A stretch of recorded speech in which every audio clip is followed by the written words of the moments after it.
Sure, thanks for watching. That's the end of the show. There you go. I told you, didn't I? That You know, has to be the quickest show earlier, ever. well, you said to me earlier, you said, what you've been up to? And I said, nothing.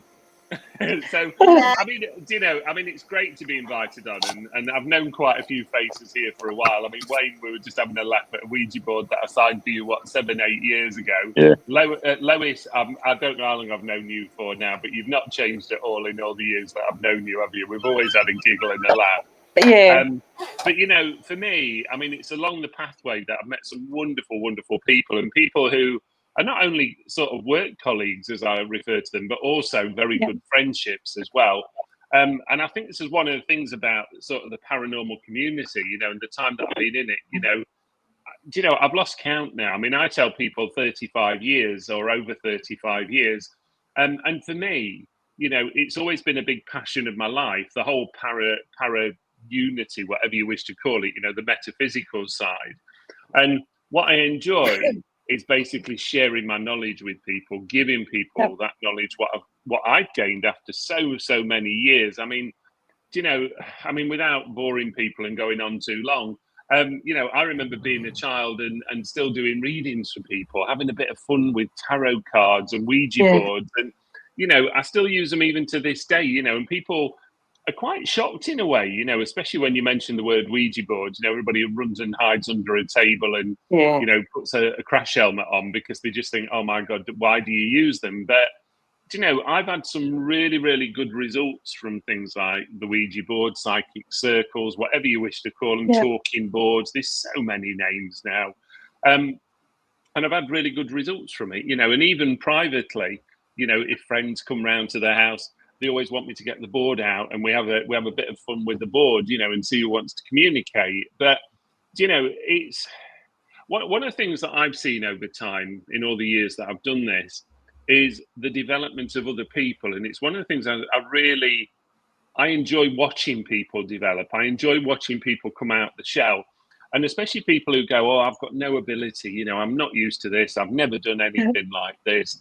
But then they just jump in and have a go. And suddenly you see people come from almost like just an interest in it to suddenly starting to work in it, starting to do readings, starting to, you know, develop themselves. That's the nice thing.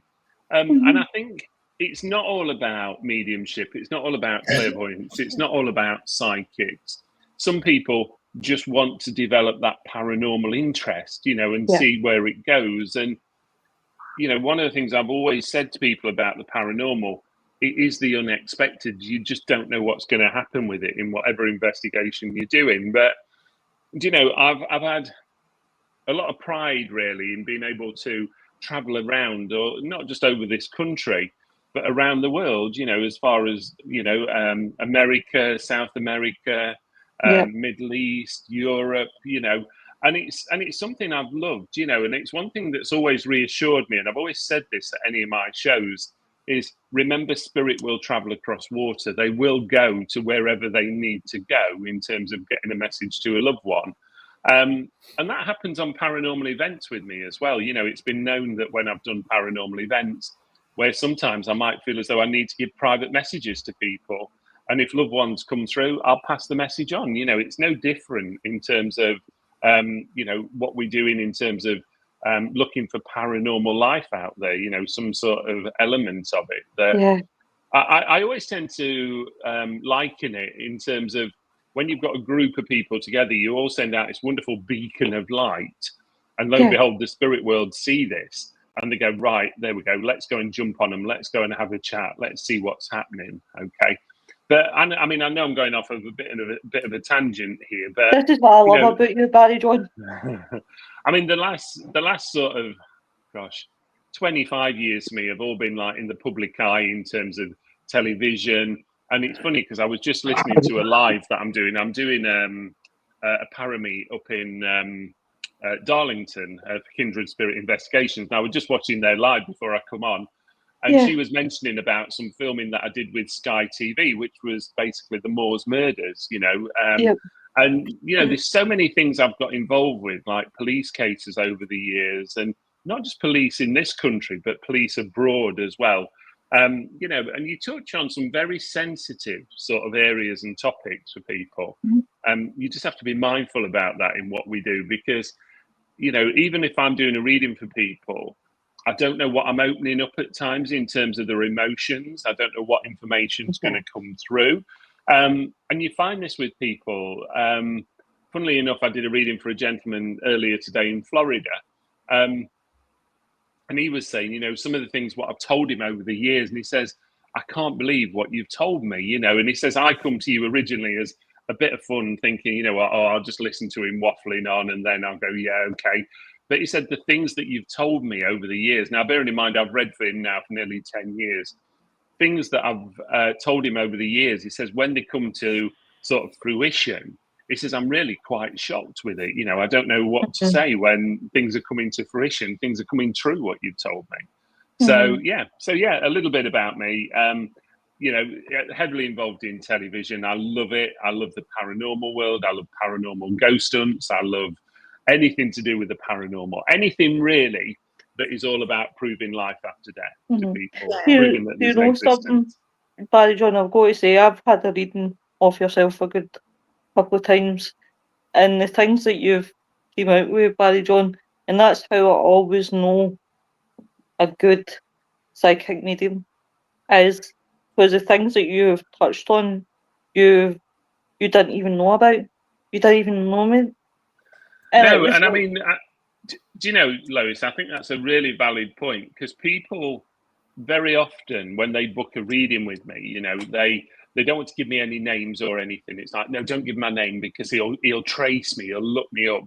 And, you know, reading for somebody like you, Lois, who I do and I don't know, if that makes sense. You know, you've been to my groups, but I don't know anything about your life. I don't know anything that you've been through.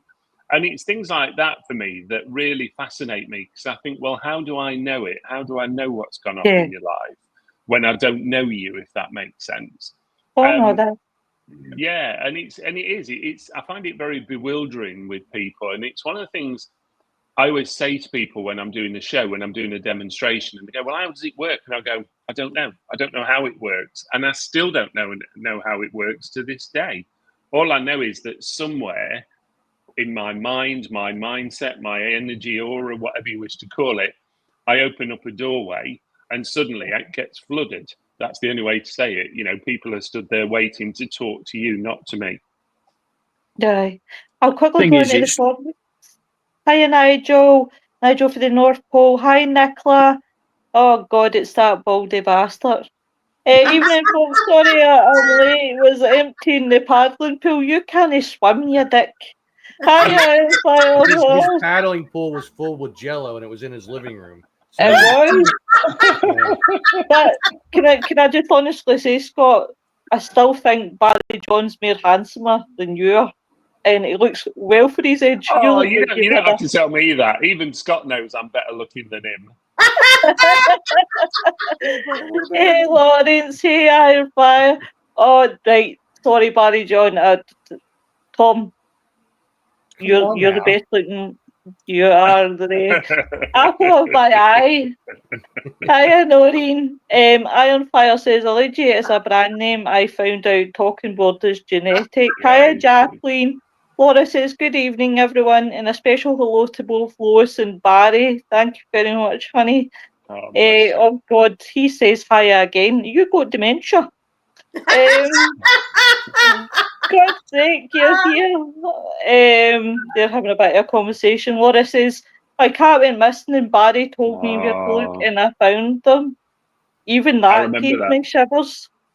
Hiya, hey Lord, hiya, and Fire Horse. Oh my God, Braxton! I just realized Braxton is from like Fear Fans and Don Elmy's like feeds and stuff like that. This is the first time I've seen him on anything that Don was not on. Say, welcome to the show. What's up, Nick Braxton? says, bonus autism fit in the beginning when his phone fell out. Hi, Holly.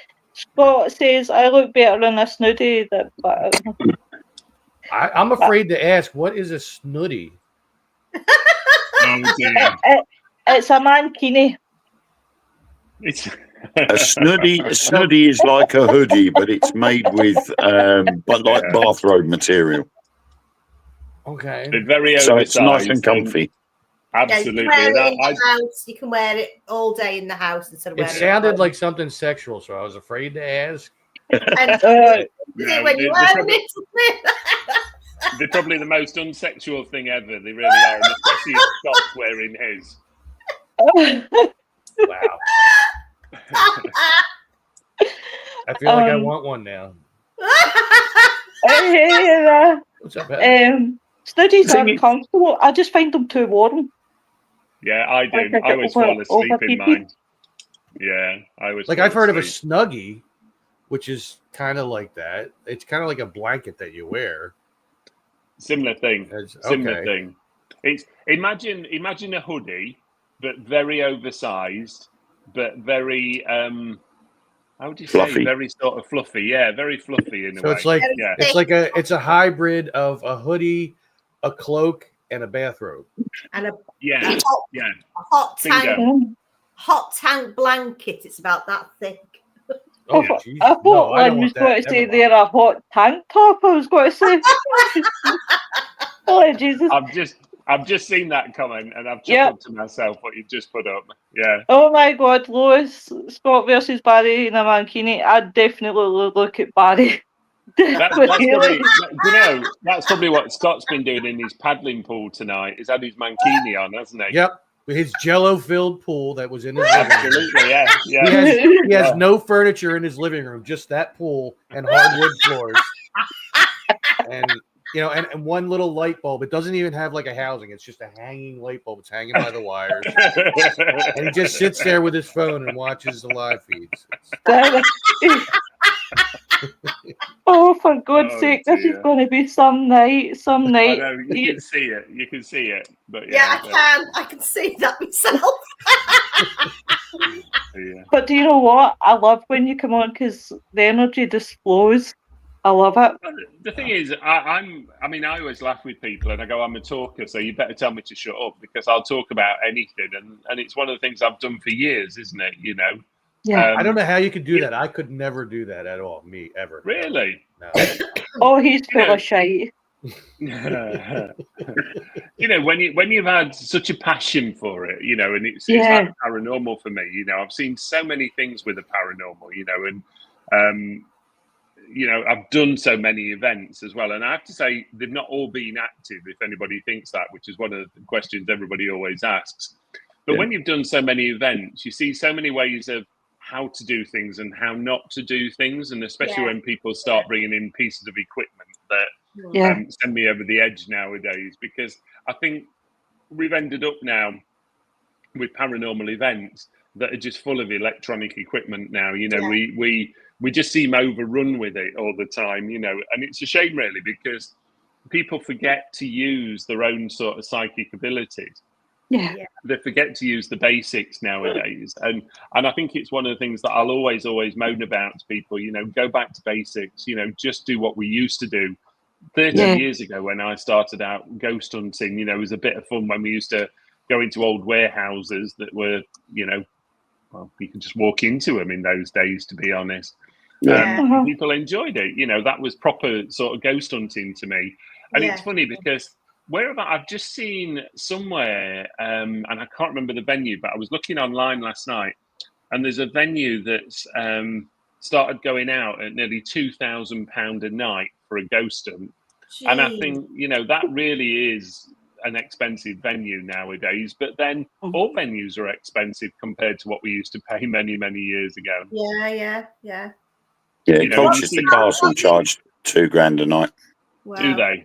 Yeah. It is. It's bizarre, isn't it? Over the years, how you see venues sort of cottoning onto it, and you just see the prices going up and up and up. Yeah. And it's a shame, really, because it's going to get to the point one day where the cost of the events are so high you can't sell the tickets to match it. That's the problem, and people forget that. I get really annoyed with people when they're booking them and they go, God, have you seen the cost of the tickets? And I go, yeah, but have you seen the price of the venue? Yeah. And they don't realise that. That's the problem, And I mean, bearing in mind when I started out, 25, 30 years ago, we were selling most events at £99 a head. You know, and most events went out at that, you know, and the venue price was a lot cheaper as well.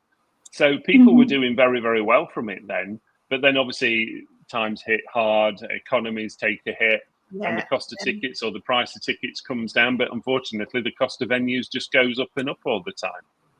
Do you think what made you get into this in the first place, Barry? Into what? Ghost hunting? Yeah. Well, ghost hunting really was just a huge fascination of mine. I mean, I'd always been brought up with the spirit world, let's call it that, you know, in terms of mediumship. And I was always encouraged from being a very young age in terms of developing it, you know, and pushing it forward. And I've always had that that foresight, that sixth sense from being a young child. But the paranormal was really something that I just started to fall into. You know, I mean, I had a bit of fun with it. We used to do private groups. We didn't do public groups in those days. You just took a group of you and you went off and tried it and seen what happened. Yeah. But then suddenly, you know, I started to get around a little bit and then started to get involved in television. And then you start getting noticed. And people were like, oh, will you come and work for us? Will you do an event for us? Will you be a guest medium for us?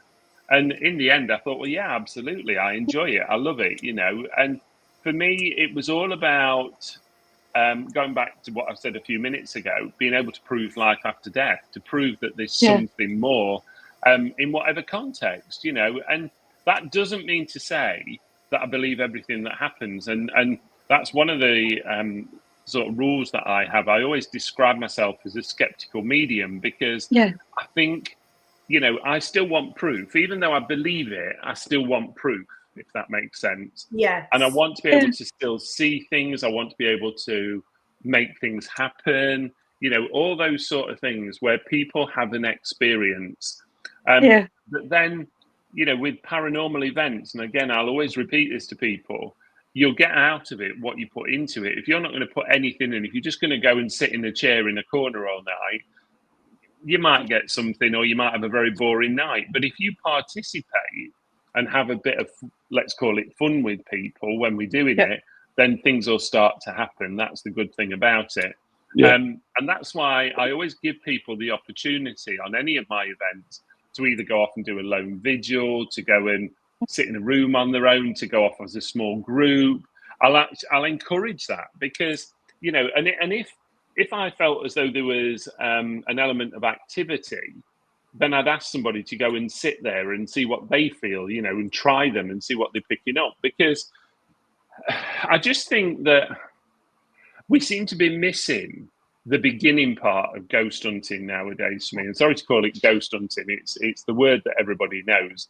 But I think we're missing it a lot nowadays because we seem very governed more technology-wise than going down the route of good old-fashioned ghost hunting where we just used to sit there with a bag of marbles or some coins or a teddy bear or you know, just the old-fashioned tools, you know. My team still do that. Talcum powder. Absolutely. I'm a hater of technology. I hate using apps all the time. We still use them, but the majority of the time we always go with the spirit boards, the dowsing rods, coin and a piece of paper, flour and marbles. We'll do original sort of traditional trigger object stuff and the traditional tools. And with the guests, if they very slow starting, we'll start them off and then leave them to it. And you know, I agree with that, Wayne, because it's one of the things I've always done with like table tipping or anything. You know, if people want to have a go and they're thinking, oh, we don't know what to do, we don't know how to do it, and I go, right, I'll work with you, but as soon as it starts, I'm out the way. Let them get on with it. Yeah, let them. Absolutely. They feel like they're in control, then, see, don't they? Absolutely. But that still doesn't stop me linking in and giving a message from it. So even if I wasn't touching the board or the table, whatever, I would still link in from a distance and go, right, I know this is a female, I know this is a male, I know this might be a loved one for somebody, or I know it might be somebody connected to the building. And I think, you know, you've got to encourage people to get involved on any sort of paranormal event and to have a go with it as well. Definitely. And it encourages people who have never done investigations before, you know, it encourages them to then come along because they'll know, right, well, if I come along to an event, I'm not going to get judged. So people are, because I've never did paranormal before, so it's always good. And know what I always admire about you, Barry John, I always do. I would love to have your confidence, because on a podcast, doing a live, that's fine. But to actually stand in front of people, like loads of a room full of people, it's like. But I mean, I've got to tell you this. I mean, when I was at school, I was the most unconfident person in the world. I really was, and it was only the career path that I took that meant that I had to talk in front of people. That basically meant I had no choice, And my career helped me get my confidence to where I am now. Because if you'd have said to me when I was at school at 15 years of age, you've got to talk in front of an audience of 1,000 people, I'd have run a mile. Whereas actually now I think, oh God, yeah, I can do that. That's just dead easy. So talking to a group of 30 people is not a problem to me. It's when I get a group of 1,000 people where I'm excited and I'm buzzing because, and also I always encourage participation. So I'll always encourage questions. I always encourage people to ask me things, because I remember when I was starting out and there was nowhere to go. There was nowhere to go at all. You couldn't ask for advice as such because the groups didn't exist.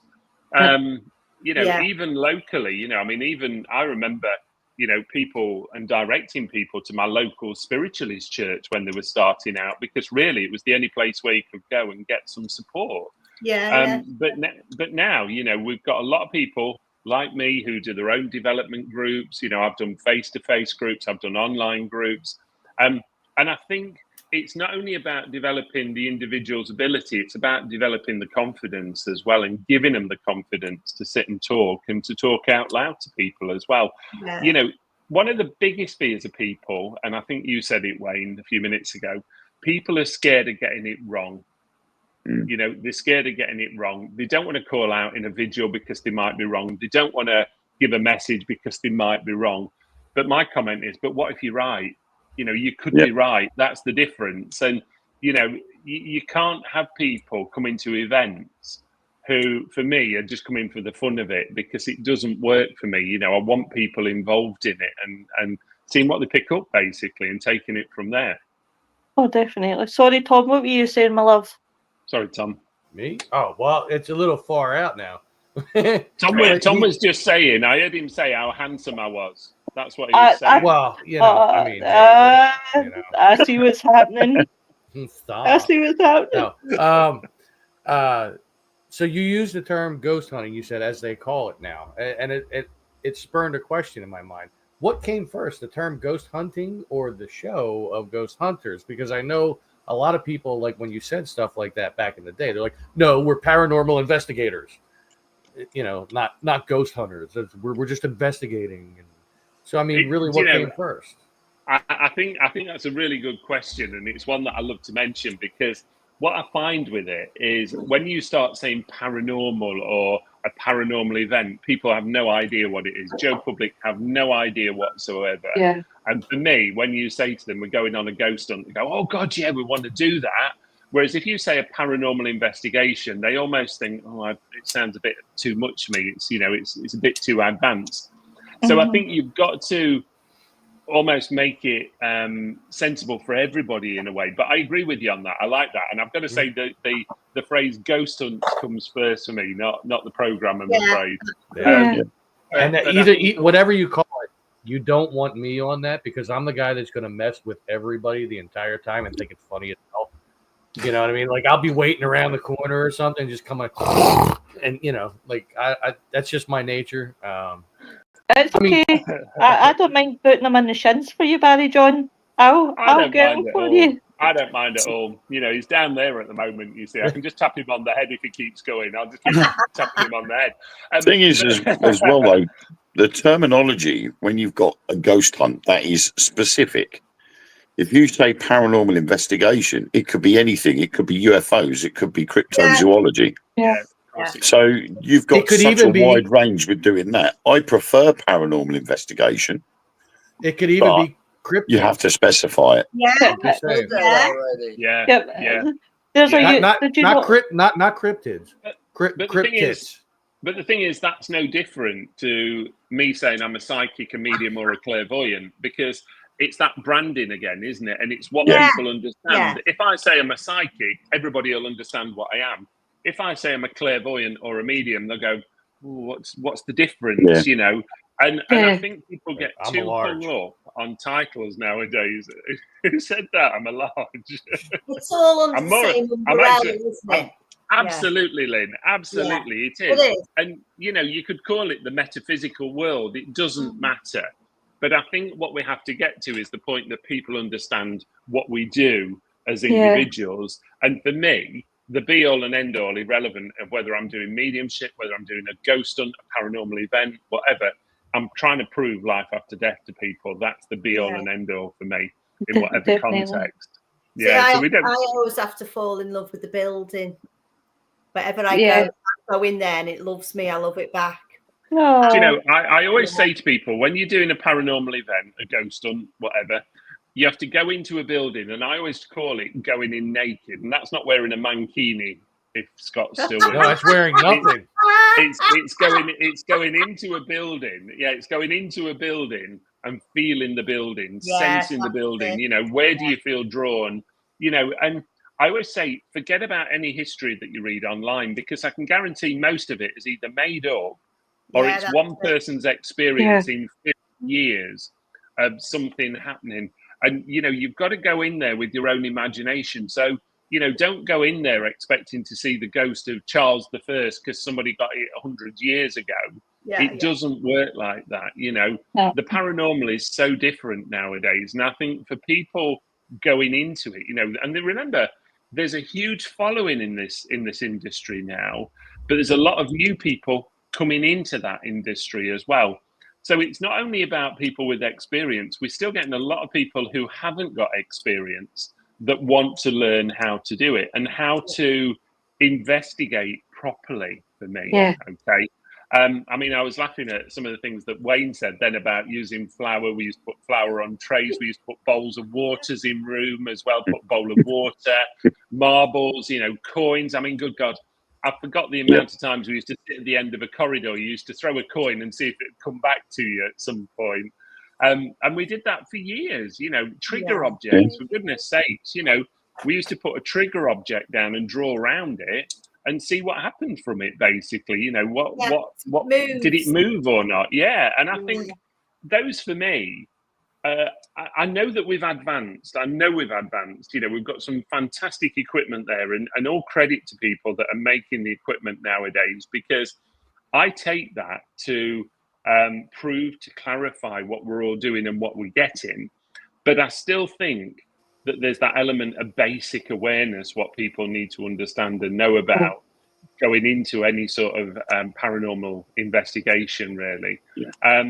You know, and over the years, I mean, God, I've done some amazing venues that I would never have probably gone to if I hadn't done a ghost hunt there.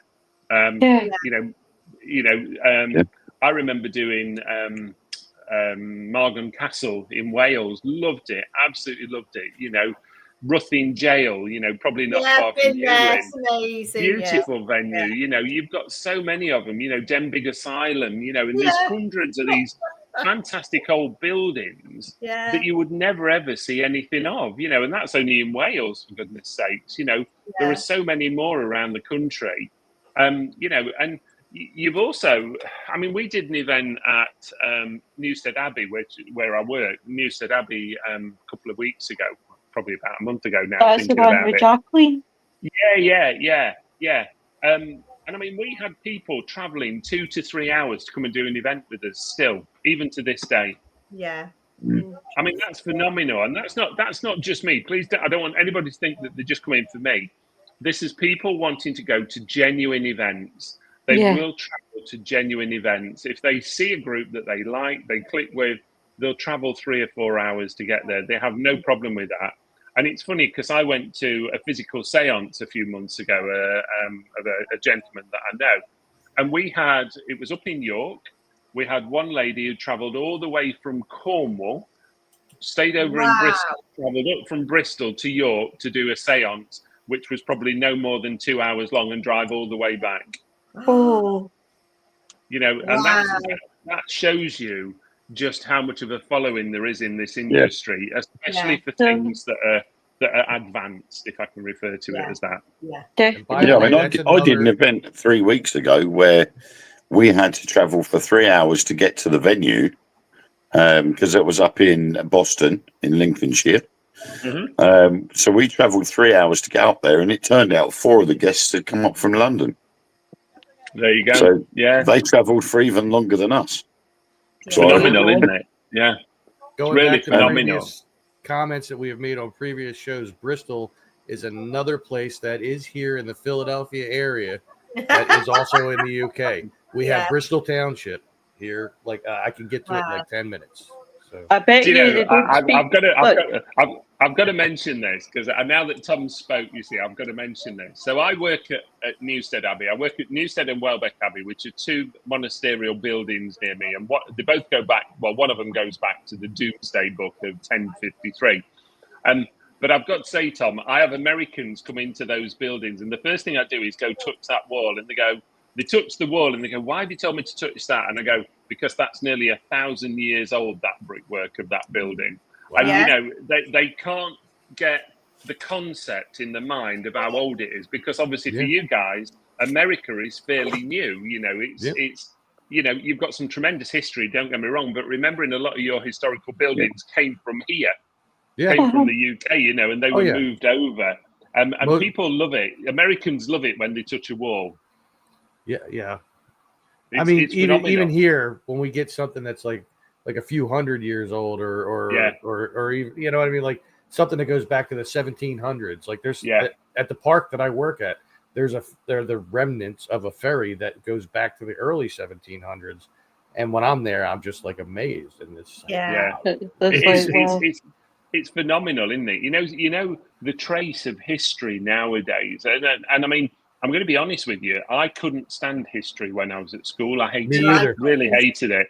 But do you know, over time, I've got I don't know what I call it. I've almost got addicted to history now. You know, I love history, and I love Tudor history. I love looking at all the vicious side of it, you know, things that happen, torture, you know, all this sort of thing. I mean, there's probably a little bit of a kink there somewhere, but you know, it's these sort of things that really fascinate me, and I tend to find that they almost make sense on investigations as well, because you know, when we're going to some of these places, we don't know what we're walking into at times. We don't know what the time span is. We don't know what the data looks like.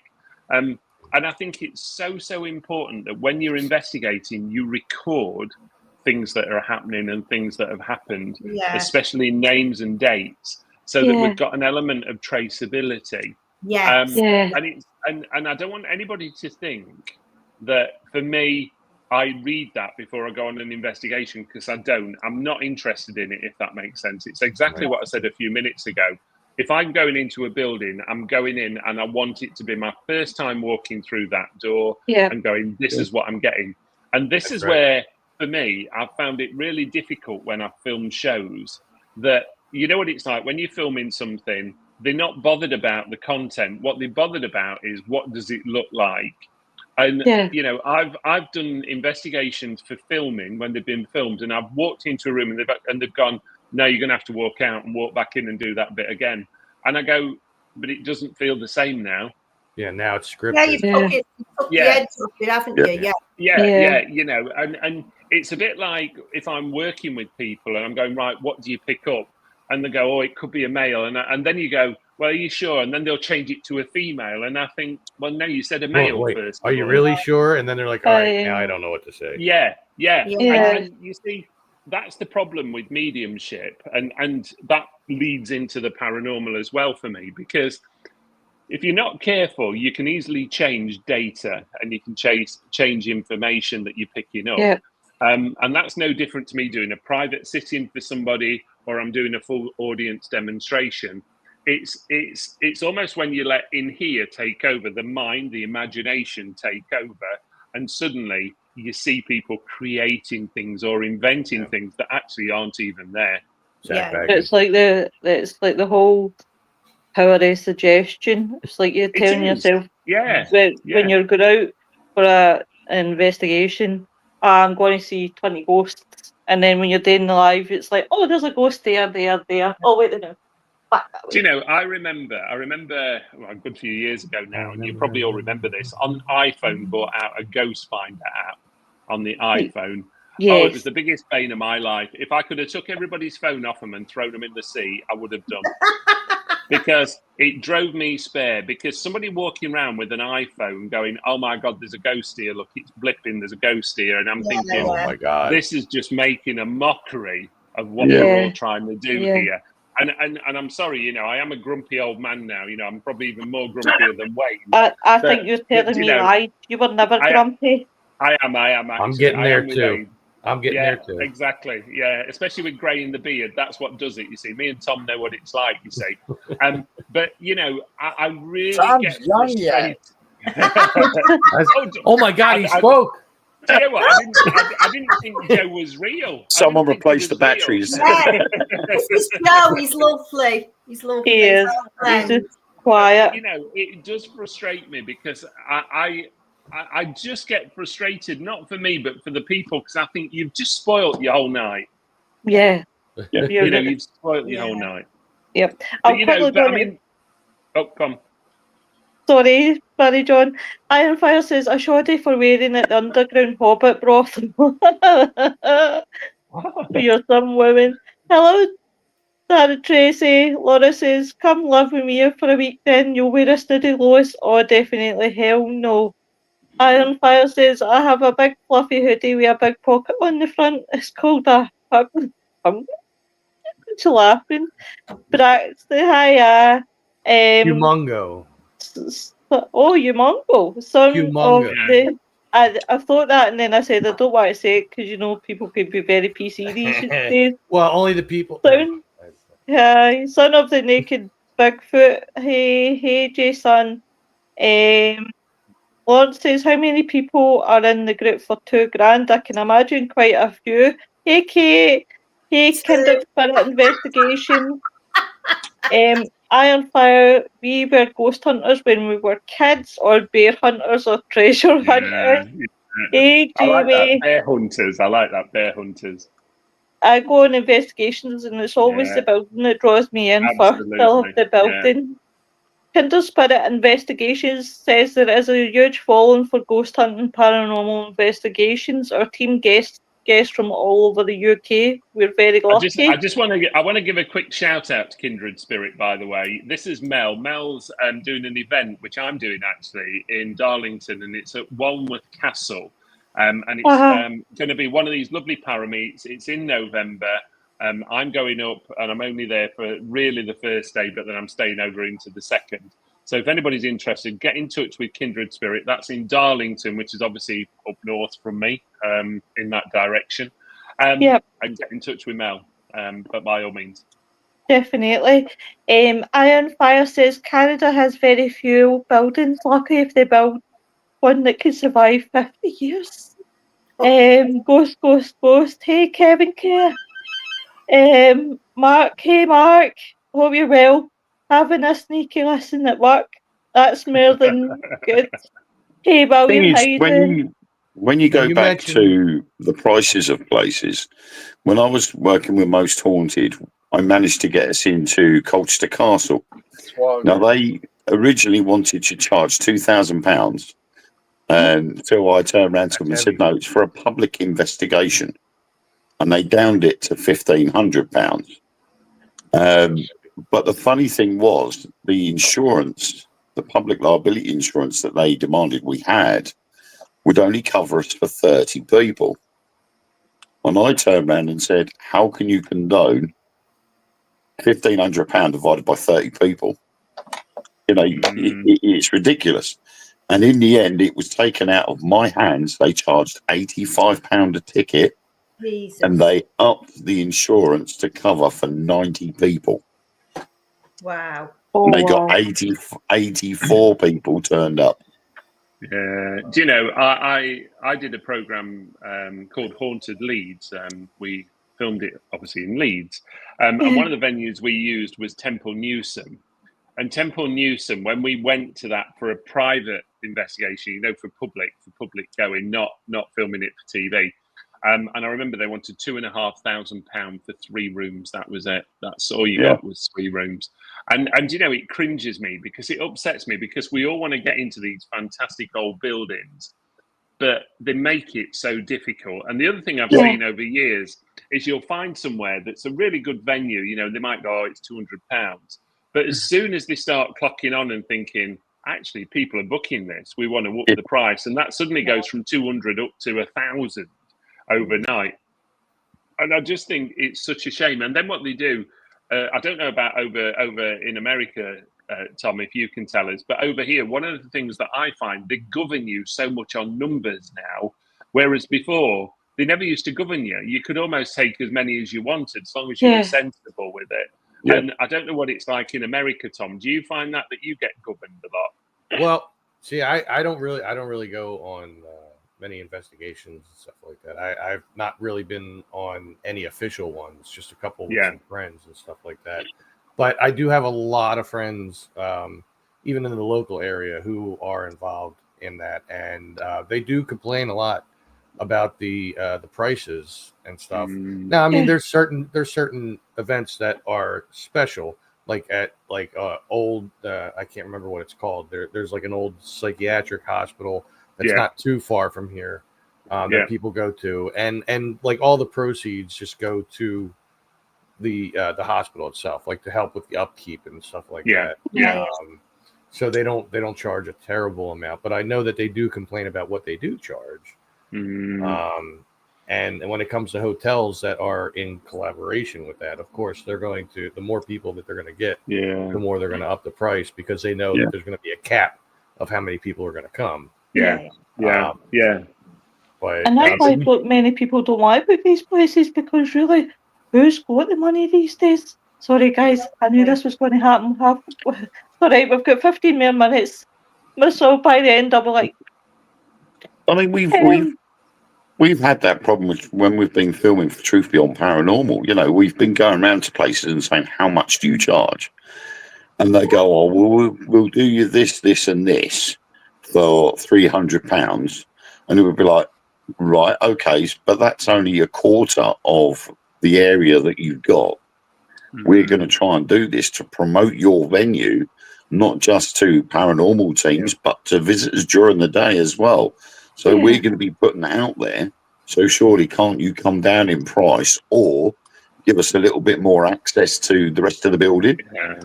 And they can get quite picky. And we've had people turn around and go, well, sorry, we're not going to have you.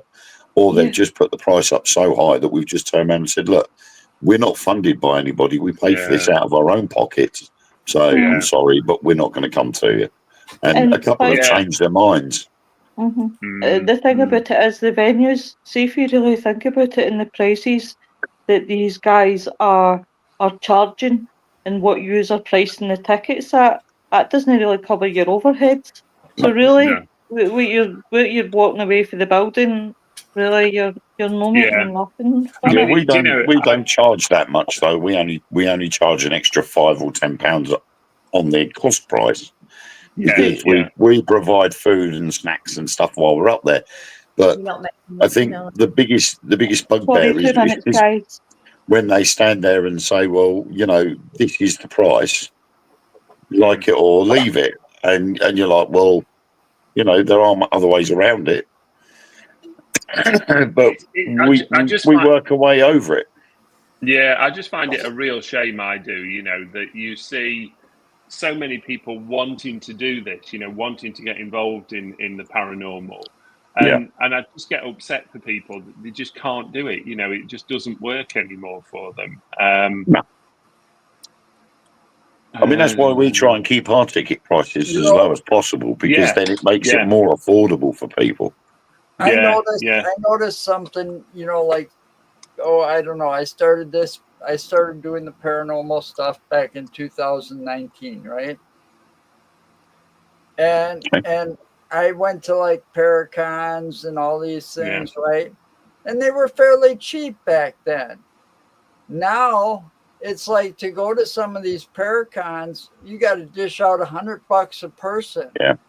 That's just to go meet people, look at their little tables and shops and listen to speakers. There's no investigations usually involved. And then these venues that used to charge, so much, they're charging 3-4 times that now. And it's not just the paranormal world. I mean, have you ever looked at concert tickets or wrestling tickets or something like that? Sports alone. I remember I got tickets on my wall, and they still got the prices on them from the concerts I've been to, and like some $10. Of them were like 30, but some of them were like $35, but they were good seats, Yeah. And now you can't even get into the nosebleed section for $35. We had a venue here. General admission to some of these concerts is over $100. Not to mention how much the food and the beverages and everything cost, especially if you're gonna have a beer. $10 you gotta for a beer. You gotta refinance your house just to have a beer and park at the place. You know when I used to do weekend retreats, and I did them for quite a while. And I used to turn up on, I think it was a Friday lunchtime, and you'd normally be away sort of Sunday evening, Sunday afternoon. And we used to charge, it was £199. Now, bearing in mind, that included all your accommodation for 2 nights. It included your food, your meals, your breakfast, your lunch, your evening meal. The only thing, obviously, it didn't include was obviously any alcohol. And do you know what? Even then, I used to more or less break even. That was it from them. But I did that. I think like what Wayne said, I did that because I wanted people to come and have an experience, just to learn something or to pick something up. It's about experiencing what we experience when we go out on a weekend basis, isn't it? Yeah. I mean, I remember obviously certain colleges in the UK, spiritual colleges. And I mean, back in the early 2000s, to go there for a week was about £500 for a week, and that was a lot of money then. That was a lot of money, and I think now, especially over here in the UK, I think finances have got a lot tighter for people, and I'm sure that Joe and Tom will probably confirm over in America as well. But finances have got so much tighter for people that you just can't afford to run things like that now. Not for that value. You've got to increase it. That's like, there was a property that I went to back in 2019 and gone back every year since then to investigate the Beast of Bray Road.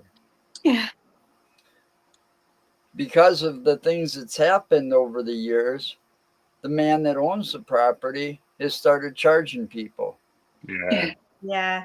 So, and it's not like I don't know what happened where he started charging so much, but it's gotten to the point where just for me and Mark to go there, it'd be too expensive. We have to take other people with us to make up that whole cost. But we have places that blame cost of living. I mean, Harrods Redoubt Fort, they put their price up by £50 and blamed the cost of electricity. And we turned around and said, hang on a minute, we're ghost hunters, we're paranormal investigators. We walk around in the dark. There are no lights on. So why are we paying for your energy bill when we're not using it? And they were like, well, but, And all your equipment runs on batteries. Exactly. We're all walking around with torches in pitch black, apart from the torches, and they're billing us for their electricity. That's the water boiler, Wayne. That's the water boiler. But when you were saying all our batteries are charged, people were coming when you were doing the weekends away, Barry, and 2 nights, and I think, even though you don't make any money on that, it'd be like, I always feel like I've done a satisfactory job. Giving people either even if there was nothing there, you could talk your way out of that. But it's like it's giving people their experience. It's lighting a bulb in the mind, yeah. and giving them that step forward. I mean, you think you're not doing anything, but I've still got people coming to me after 20 odd years thanking me. Yeah. Talks that I've done or walks I've gone to and stuff like that, because bye, Joe. They've had children. I gotta go. I got children. Like 5 minutes. Bye, love. The children loved it. They've never forgotten. I mean, even on like my paranormal nights, if we do a paranormal event, we'll always open it up to small groups. If a small paranormal group wants to come and join us, we still manage them. We still manage them exactly the same. But what I put with them is somebody I call it supervise them, not to get involved. I don't want them to teach them anything unless they want them to. But I always say, you're more than welcome to come as a small group, because I know they wouldn't be able to get into them venues, a bit like what Joe was just saying there. And I want people to be able to get into them. But also, I've got to take on board that this is done under my insurance, my company. So I've still got to govern them somewhere, or I don't want to say govern them, but manage them somewhere, if that makes sense. Yes. Because what I don't want is anybody going off and doing their own thing and heaven forbid, damaging something by accident or whatever. Because you're basically your head that's on the line, because it's you that's the guarantor that these people it's all under your name. Absolutely, And I mean, it's like, I mean, Newstead, we've only just started doing them again at Newstead, which is a stately home, in Nottinghamshire, and it's a beautiful place, but it is a museum. I mean, some of the items what we've got are priceless. I couldn't allow people, because I know what public are like, and I know that if I said to them, don't go over the ropes, if they were in a room unsupervised, they'd go over the ropes. They'll do exactly what they want to do. And that's a shame, really, because that means then that I've got to put somebody with them, even just to sit there and go, no, don't do that. No, don't do that. Don't touch this.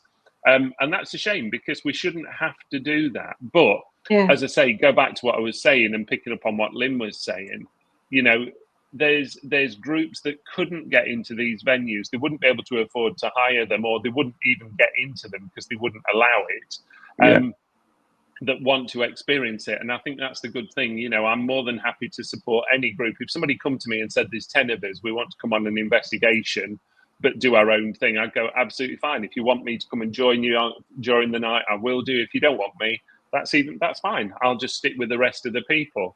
But, like Lynn said, over the years, you do things for very little sort of payback in a way, but you do it because you want to help people. And people, again, like what Lynn said, people come to me after all these years and still thank me for what I've done, how I've taught them, how I've trained them, what they picked up from me. And that's what matters to me. That's really what matters to me. It's also very important, isn't it, when you give a group of people a night that not necessarily expect, but they have a good evening, they've gone out there, whether there's been activity or not. It's like any other business or a shop. If you treat the customer well, then they're likely to return. And I've had repeat customers all the time. A fortnight ago in Boston, I had people turn around to me and say, when's your next event? I don't do too many events, but my next one's not until May. We're going down to Kelvin and Hatch Nuclear Bunker. Nice, love it. And love Kelvin straight Hatch. away, I'm like, Kelvin and Hatch Nuclear Bunker, we're returning there for the 5th time, I think it is, or I am. And we filmed there for Truth Beyond Paranormal. And straight away, I had 6 people turn around and say, I'm coming. Brilliant. Wow. Just off of their first event, and they loved it. Yeah. And he's also had repeat customers on his OnlyFans too, by the way. I'm just But that's the important part. I told you that in confidence that I was paying Barrie John. That's the important part. If the guests enjoy themselves, they're likely to return. Do you know, but one of the things that I'm seeing is, and it's more with these, we'll call them the parameets over here, which are really going well now in the UK. For the last sort of 2-3 years, I've been heavily involved in parameets, attending them as a guest. And the nice thing is, we're seeing such a huge following coming back into the market again now. People are bringing younger children, teenagers, adults. They still want to know.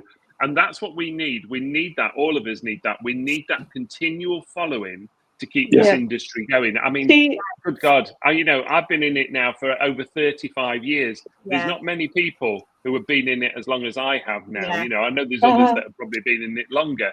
But you see people, these companies who, that's only an age thing, Wayne. But you see people with these companies, they set them up and they think it's so easy, and then they just drop off. They don't continue it then after that, But I think the thing that shows is people that have been in the industry so long, like all of us, and I'm saying all of us, that people got that element of respect for us. And like Wayne says, what's fantastic for me is 6 people have been on his event and said, we want to book on the next one. Yeah. And that's what makes a huge difference for me. It's fantastic. It really is. Credit to everybody, really. Definitely. Right, guys, I'm going to have to interject because Barrie, Nick, you're killing me. Nick, you're really killing me.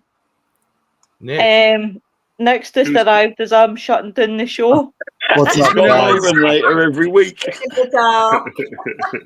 I know. Oh I'm sorry. I'm showing up right at.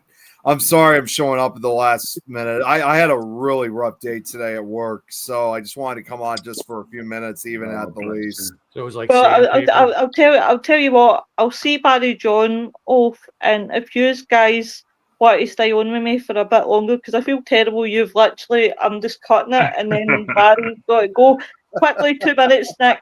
Right. So Barrie John, thank you very much for coming in tonight. You're always welcome. I'm going to be back in your DMs, and I will book you for further down the line. Of course you can, not a problem. Listen, I know you wanted to see it one more time, so here you go. He has to rise. He always has to rise to the occasion, doesn't he, Tom? I did it wrong, man. Anyway, do you know what, guys? It's been brilliant. You know where I am anytime. Any of you or anybody needs to approach me, any public, I'm always answering messages, etc. Come and find me at some of the parameets. Come and find me at some of my events. See what we're up to. Follow us on social media, and we'll catch up with you all soon. Definitely. Thank you very much, handsome. To meet you. See you later, guys. You too. Bye. See you later. Cheers, Bye. Bye. Bye. Nick. See you, Wayne. Ta-da, Bye. guys. Bye. Up in there, he's gone. Do you know what, guys? I just love Barrie John. I have got the biggest respect for Barrie John, and I used to do Barrie John's development class. Now that he's gone in next year, I'm just gonna... Yep. See some of the things that Barrie John has taught me and that I've used still down this way of line. Honestly, he's really good. So I will need to get my book out and get him rebooked in some point later in the year, because I know he is dead busy. Trying to get a hold of him. Oh, come on, Nikki. What was it? How are you, Nick? How are you, love? I'm actually pretty exhausted. Today was a really rough day at work. That was the reason why I didn't come on for quite a bit. I was resting, and even though I had an alarm, I still kind of slept through it. I guess that just really goes to show it was just a really rough day for me at work today. That's because he was working with sandpaper. I just felt terrible because literally I went to go up to say bye, and then I was like, I've seen Nick, and I'm like, that's no fair. You can't bring somebody on and then literally say, hey, bye, everyone. Here's Nick. Even if it's just 10-15 minutes, that's totally fine with me. That's fine. We'll do that. Good to meet you, Barrie. Best of luck. He seems to have a good vibe. He really does. He's one of the most down to earth people. You could always go on the Joe show if you wanted to vindicate yourself. Yeah, if you really want to make up an hour in 5 minutes, I'll be popping in there. I got to make Dad's dinner, but then I'm popping in there. So. What's he talking about on the deck today? I have no idea. It doesn't matter. I mean, we don't come up with our own conversations and our own topics when we go into chats and stuff like that. I mean, look at me on here. I'm not a paranormal guy. I come into these chats and I insert different comments, whether they be smart ass or funny or all of a sudden you see my cock or whatever. Yeah. Well, tomorrow, Nick, are you redoing your slideshow? Yeah, I could do I could redo it again, for in this case, part 1, because I thought originally everybody saw part 1, but because they didn't, I'm willing to do it a second time. I don't have an issue. Or half a part 1 by the time he comes in. This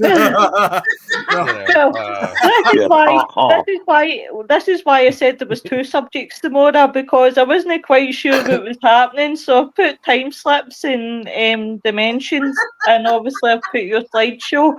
Just in case you think, cheeky bitch, what's she trying to actually, insinuate? Lois, funny you say that. There is a link.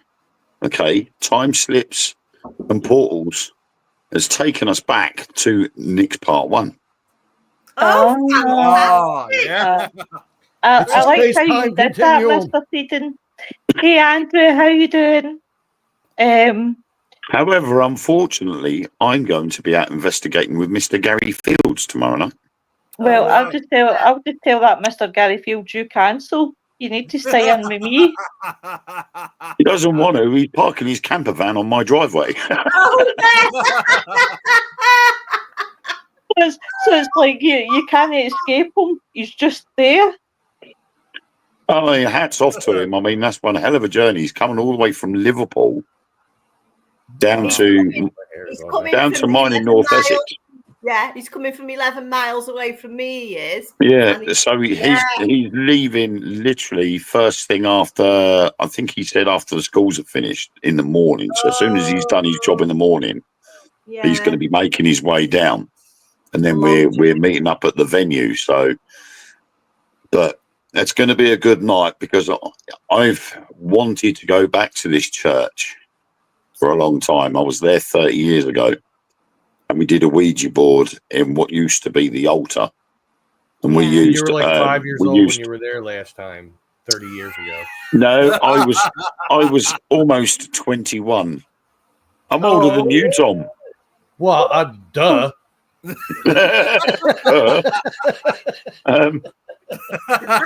yeah, we used a Ouija board and a glass tumbler, and the glass tumbler got hot and smashed.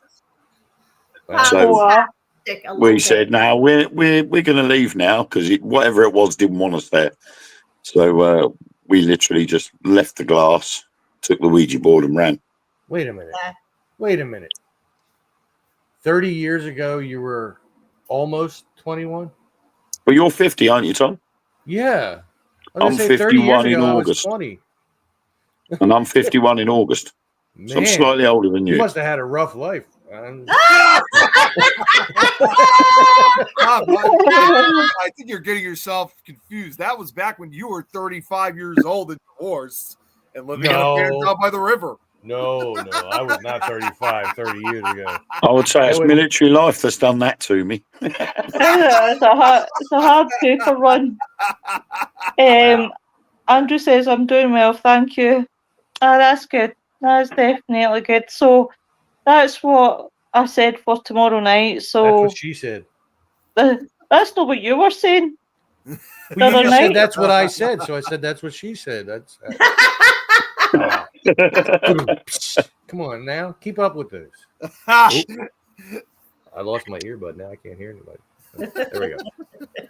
Thank God, I was cracking the whip at you. Well, I felt something. We're turning into 50 Shades of Lois. Oh, well, you have no idea. You haven't been down in her dungeon. No, I've got a dungeon and then I've got the dungeon. Tom's been in the dungeon because I had to go through the fake one to get to the real one. Can't he behave? You had a facade dungeon, and then beyond it was the real one. I know. I was there. She was frying you up like a fried pickle. Oh, you have no idea. I still got the scars on my ass to prove it. Why do you think I can't wait till Halloween so I can dress my pumpkins up with whips and chains and gag bags and everything?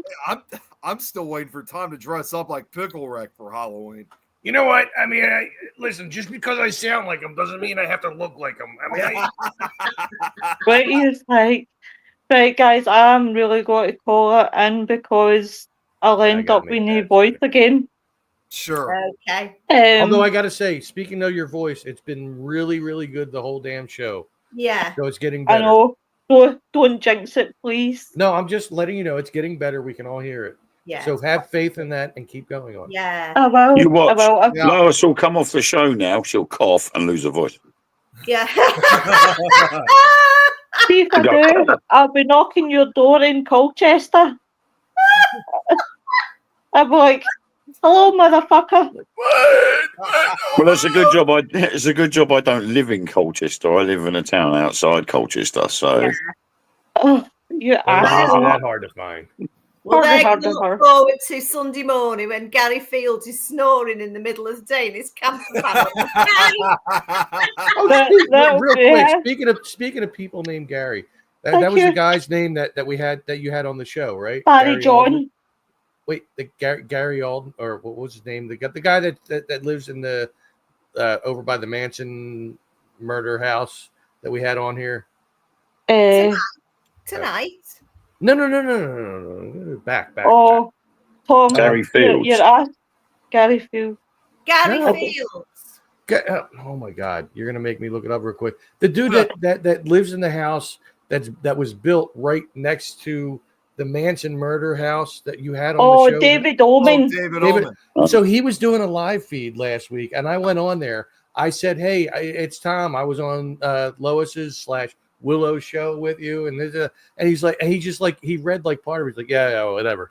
I went, Oh, who the hell do you think you are? Oh man, he's messing with this is the owner of This Is Tom's World. oh. I mean, come on. He like brushed me off. That's a bit rude. You gotta have him on again because I gotta chew him out. I'll be like, listen, when I come on your live feed, you acknowledge me, damn it. I've been a subscriber to you for the last 5 years. Hey, Tom, just saying, I'm like, hey, you know what? I always gotta make sure that you're watching, of course, and gotta acknowledge you. Listen, I acknowledge everybody that comes on. That's what I got. That's what I got to do. You know, everybody that comes on my live feed, I acknowledge them. I talk with them. I interact with them. Yeah, well, I mean, he only had like 20-some people on there. I've been there. Hey, I've always described who you are as the most interesting man in the YouTube world. Do you want me to come over there with the notepad and pen, and you can lie down in the physio, the psychiatry chair, and I'll take notes? Listen, it just upset me. Like, he didn't even try to understand what I said. He just read part of the comment. Yeah, it was anyway. I'm like, dude, we had a rapport. What are you doing? Do you know what, Tom? Come here. I know what you want. You're wanting a cuddle for me. Come on. Come on. Let it out. No. I mean, come on. Oh, my babe. It's like he didn't even know what I was talking about. Like, what show? What? I don't know. Whatever. Point downwards. But everyone. No, Lois, you don't want him to point downwards. You'll see his cock. Maybe that's why I want my point down. But everyone have a good night, and we'll see you tomorrow night, everyone. Good night, Adios, amigos. Thank you for coming. Thank you. Bye.